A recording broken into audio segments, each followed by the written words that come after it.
SARS employees have downed tools today after pay talks deadlocked. The unions are demanding an 11.4% hike, while the Revenue Service is offering 7%. SARS says it has contingency plans to ensure services are not disrupted, while reporter Dimakatso Thugwana is at the Alberton Sars branch, and that's here in Gauteng. She joins us live. Dimakatso, talk to us.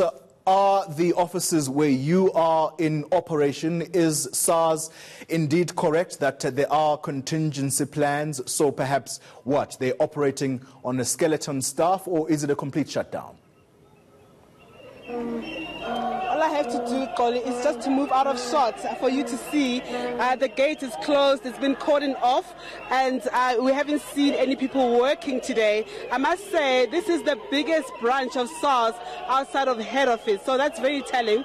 We understand that there are lots of people who work for SARS who be coming here, who are being bussed in here, so we don't know where those contingency plans are. We certainly haven't seen them. I must add, Colin, that I've been to another branch. There are two branches of SARS here in Alberton. I've been to the other one. It's also been closed. People are not going in. They've been turned at the gates. Security has closed the gates. There's no access at all, Colin. Well, Dimakatso, talk to us about the impact, therefore, of the closure of SARS branches, perhaps throughout the country, given also that this is the month of March, basically means it's the financial year end. How does that complicate things for the revenue collector? Actually, the financial year is closing tomorrow, the 29th, Colin. I do have with me a guest that I'm going to speak to now. His name is Busiso Valashia. He's the coordinator of Nehau, to just let us know what the impact of the strike has been. Busiso, thank you so much for joining us. Just tell us, you were briefing the workers earlier about the impact at the border gates and all the branches and the contact center. Tell us more about that. Yeah, no, we can confirm that all our TPS offices, which are walk-ins where manual submission is done, all those offices are closed.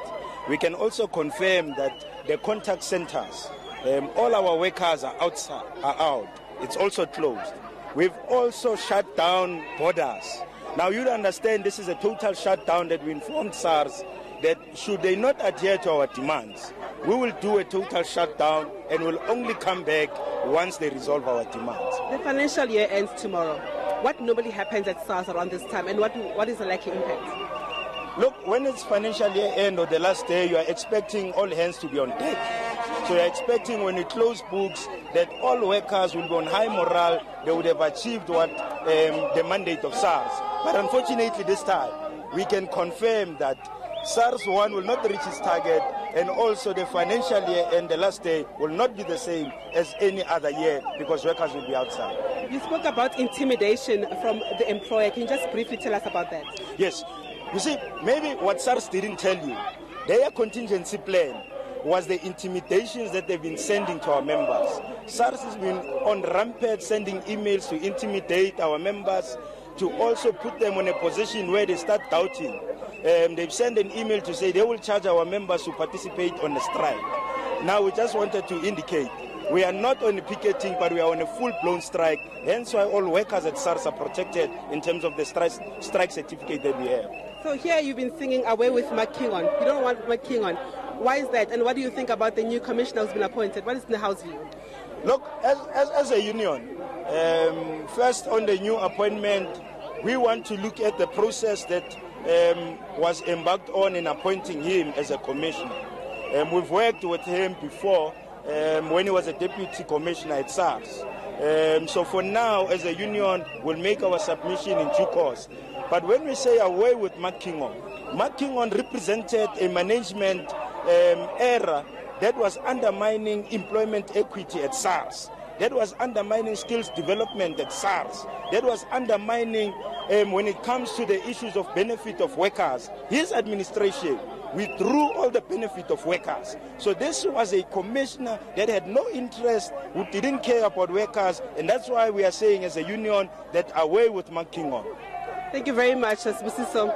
Koli, as you can hear, the workers here are determined to stay out until their demands are met.